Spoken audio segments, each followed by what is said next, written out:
प्रत्येकाला आपलं मत व्यक्त करण्याचा अधिकार आहे, परंतु वक्तव्य करताना वैमनस्य वाढेल असं वक्तव्य करू नये। सरकार मराठा आरक्षणासाठी प्रयत्नशील आहे, त्यामुळे जरांगेंनी वक्तव्य करताना थोडा संयम बाळगावा असं मत मंत्री राधाकृष्ण विखे पाटलांनी व्यक्त केलं।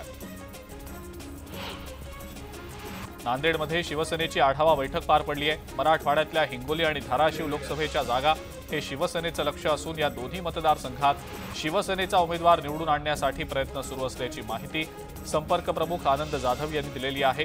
लोकसभा निवडणुकीच्या पार्श्वभूमीवर नवीन 3 नियुक्त्या सुद्धा या बैठकीदरम्यान करण्यात आल्या। अयोध्येतला राम मंदिर लोकार्पण सोहळा रत्नागिरीमध्ये लाईव्ह दाखवला जाणार असल्याची घोषणा मंत्री उदय सामंत यांनी केलेली आहे। जिल्ह्यातल्या 846 गावांमधल्या ग्राम मंदिरांमध्ये राम मंदिर उत्सव सोहळा साजरा केला जाणार आहे। जनतेनं सुद्धा गुढी उभारून हा लोकार्पण सोहळा साजरा करावा असं आवाहन उदय सामंत यांनी केलेलं आहे। उदय सामंतांनी राम मंदिर लोकार्पण दिनी गुढी उभारण्याचं आवाहन केलंय, त्यावर संजय राऊतांनी टीका केली आहे। आम्ही अच्छे दिन आणू शकलो नाही, आम्ही लडाखमध्ये घुसलेल्या चीनला बाहेर काढू शकलो नाही, हे त्या गुढीवर लिहिलं पाहिजे अशी टीका राऊतांनी केली आहे। भाजप हा पक्ष नसून इव्हेंट मॅनेजमेंट कंपनी असल्याचा टोला देखील त्यांनी लगावला।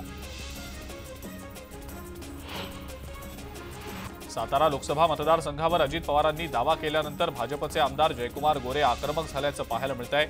सातारा लोकसभा मतदारसंघ हा भाजपचा आहे आणि आम्हीच या ठिकाणी लढणार असा दावा त्यांनी केल्यानं महायुतीमध्ये सातारा मतदारसंघावरनं आता नवा पेच निर्माण झालाय।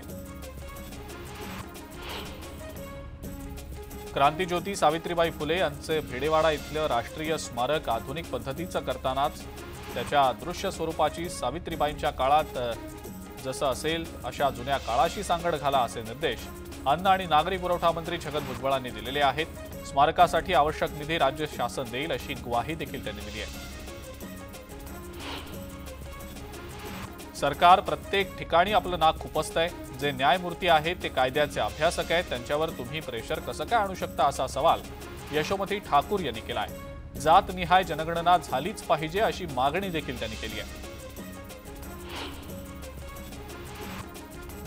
महाराष्ट्र नवनिर्माण विद्यार्थी सेनेचे अध्यक्ष अमित ठाकरे यांचं साताऱ्यातल्या बॉम्बे रेस्टॉरंटमध्ये जंगी स्वागत झालं। यावेळेला मनसे पदाधिकारी आणि कार्यकर्त्यांच्या उपस्थितीत जेसीबीच्या सहाय्यानं त्यांच्यावर फुलांची उधळण करण्यात आली।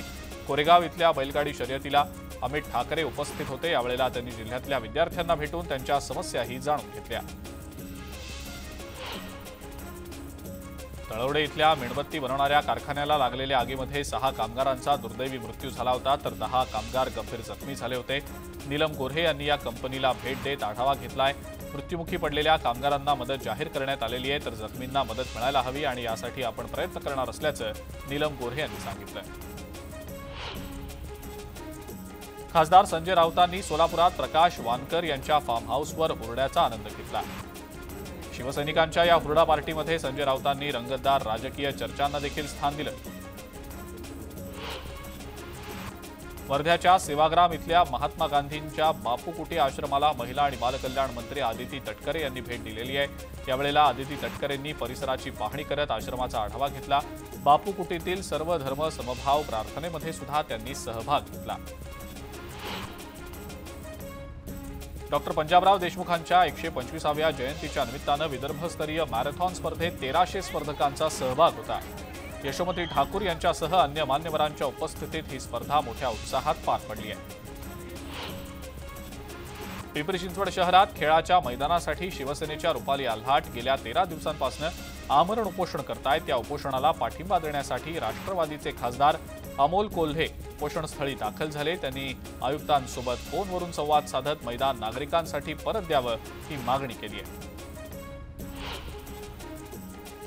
वर्ध्याच्या आर्वीमध्ये राष्ट्रवादी काँग्रेस अजित पवार गटाच्या कार्यकर्ता मेळाव्यात महिला आणि बालकल्याण मंत्री आदिती तटकरे यांनी हजेरी लावली होती। यावेळेला त्यांनी महिलांच्या रोजगारासाठी ठोस पावलं उचलणं गरजेचं असल्याचं म्हटलंय। महिलांसाठी सखी वन स्टॉप सेंटर स्थापन करणार असल्याची माहिती देखील त्यांनी दिलेली आहे।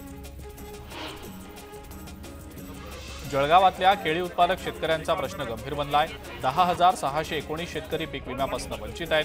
त्यांच्यासाठी खासदार उमेश पाटलांच्या उपस्थितीत केळी उत्पादक शेतकऱ्यांची बैठक घेण्यात आलेली आहे।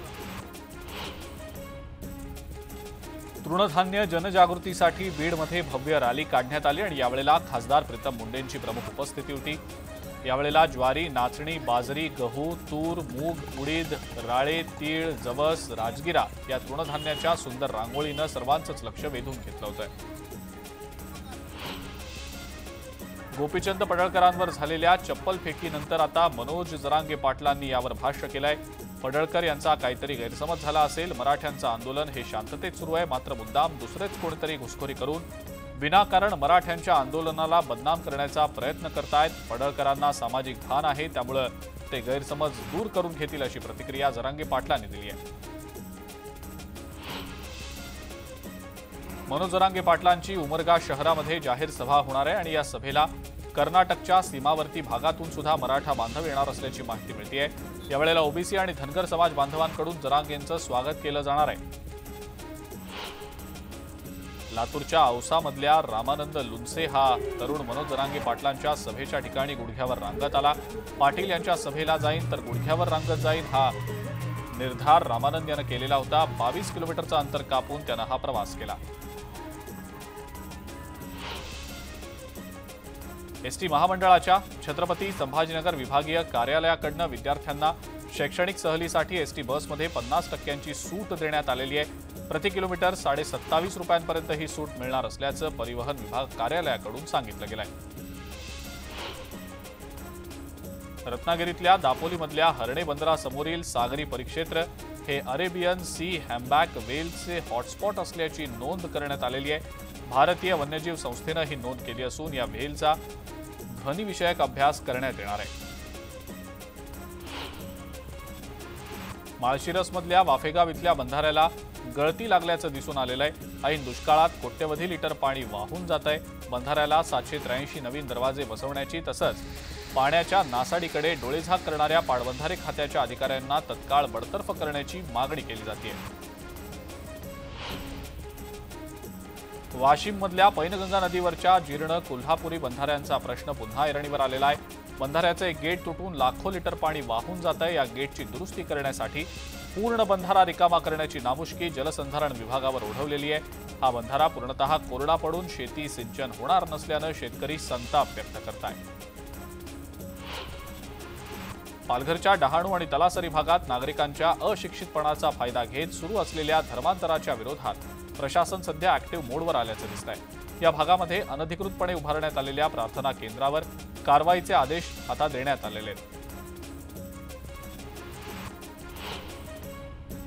सिन्नरमध्ये बिबट्याचा वावर वाढलाय. 3 दिवसांपूर्वी खोपडी इथं एका बालकावर बिबट्यानं हल्ला केल्याची घटना ताजी असतानाच आता शहरालगत एमआयडीसीमध्ये हा बिबट्या फिरताना दिसून आलेला आहे. बिबट्याच्या मुक्त संचारामुळे नागरिकांमध्ये भीतीचं वातावरण आहे.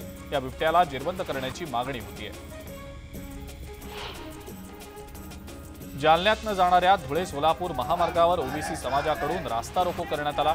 पडळकरांवर झालेल्या चप्पल फेकीच्या निषेधार्थ आंदोलन करण्यात आलं. संतापलेल्या ओबीसी समाजाकडून जिल्ह्यातील अनेक गावांमध्ये बंद देखील पुकारण्यात आला.